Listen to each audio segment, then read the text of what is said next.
Salut les triathlètes, j'espère que vous avez la pêche.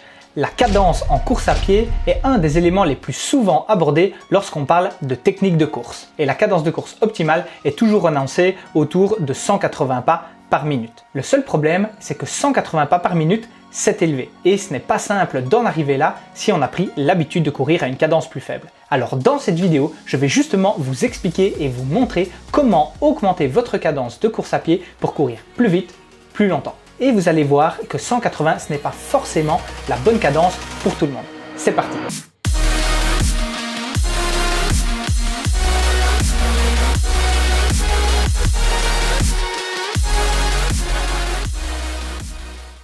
Améliorer sa cadence de course à pied a de nombreuses répercussions positives. Ça permet déjà de raccourcir la foulée. Et au lieu de poser le pied devant vous, ce qui augmente votre freinage au sol, cela amènera la pose du pied à se faire davantage sous le centre de gravité pour diminuer ce freinage. Avec une plus haute cadence, vous augmentez aussi la fréquence des cycles d'emmagasinement d'énergie et de restitution de cette énergie qui s'opère à chaque foulée. Donc, sur un même laps de temps, une cadence plus élevée vous permet de rebondir plus souvent en utilisant ce mécanisme de restitution d'énergie pour avancer vers l'avant. Grâce à ces deux éléments, votre course sera plus efficace, ce qui pourra se traduire par une meilleure vitesse. Une meilleure cadence permet ensuite de diminuer l'oscillation verticale, c'est-à-dire la montée et la descente de votre bassin à chaque foulée. Et sur des courses d'endurance, avoir une oscillation verticale plus faible diminue vos dépenses d'énergie. Vous aurez moins besoin d'amortir le poids de votre corps à chaque appui, ce qui induira moins de fatigue également. Donc grâce à ces deux derniers éléments, votre course sera plus économe et vous pourrez maintenir plus longtemps votre vitesse. Alors vous vous doutez bien qu'avec une bonne cadence, les chocs provoqués à chaque foulée seront moins traumatisants, donc accessoirement, vous diminuerez aussi le risque de blessure.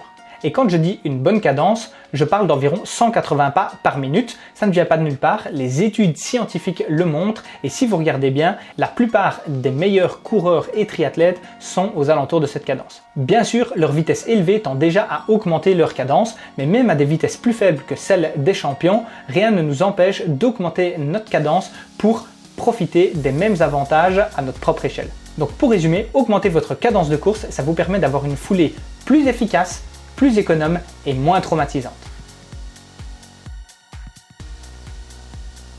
Alors vous vous en doutez, augmenter sa cadence de course n'est pas si facile et ça ne se fait pas du jour au lendemain.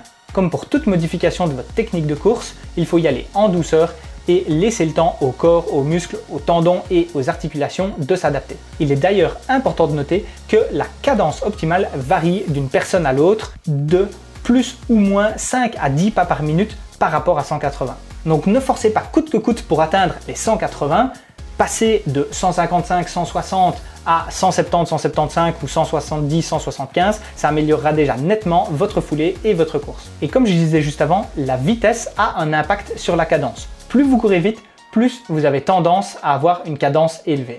Donc ce n'est pas grave si vous êtes sous votre cadence idéale pendant l'échauffement ou le retour au calme. Concentrez-vous d'abord sur l'augmentation de votre cadence durant vos séries spécifiques et vos séances d'endurance et plus vous la travaillerez, plus vous vous sentirez à l'aise à cette cadence, même à des allures plus faibles.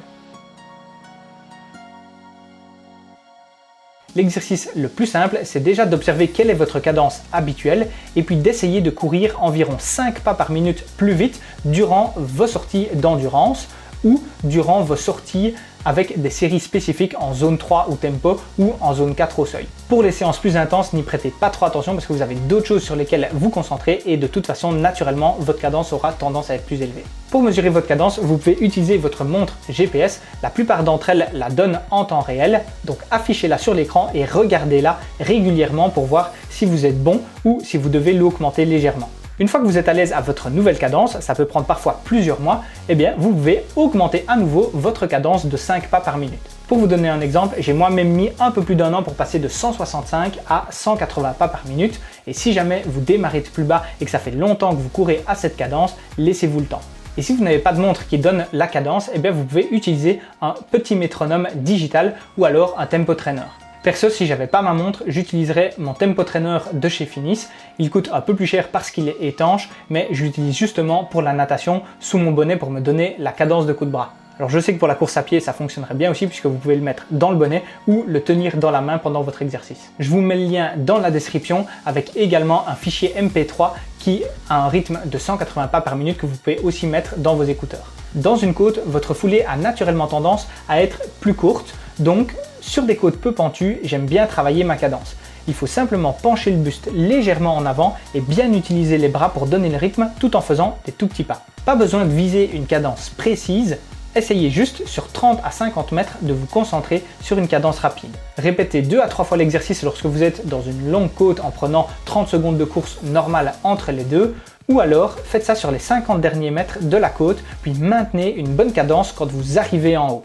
Pour cet exercice, pas besoin d'aller vite, ça ressemblera peut-être parfois plus à de la marche rapide qu'à de la course, mais vous réaliserez vite que vous êtes plus économe qu'avec de grandes foulées. Pendant une séance de renforcement musculaire, vous pouvez ajouter 3 à 5 répétitions d'1 minute de course sur place avec le Tempo Trainer. Vous pouvez aussi utiliser une appli métronome avec smartphone ou taper sur Google métronome, c'est gratuit et vous le réglez environ 5 BPM au-dessus de votre cadence habituelle.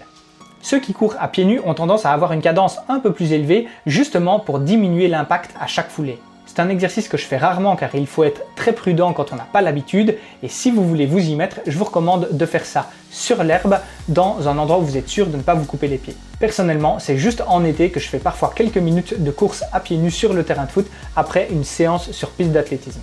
Puis un petit avantage en plus quand vous faites cet exercice, c'est que c'est bon pour votre proprioception. Avec ces 4 exercices, vous savez maintenant comment augmenter votre cadence de course à pied durant vos séances. Dites-moi d'ailleurs dans les commentaires quelle est votre cadence habituelle en ce moment et quels exercices vous allez utiliser pour l'améliorer. Puis comme d'habitude, si vous avez apprécié cette vidéo, cliquez sur j'aime et pensez à vous abonner pour nous soutenir. Sur ce, je vous souhaite un excellent entraînement avec une patate d'enfer et n'oubliez pas, on progresse ensemble et célébrons la magie du triathlon. Ciao ciao!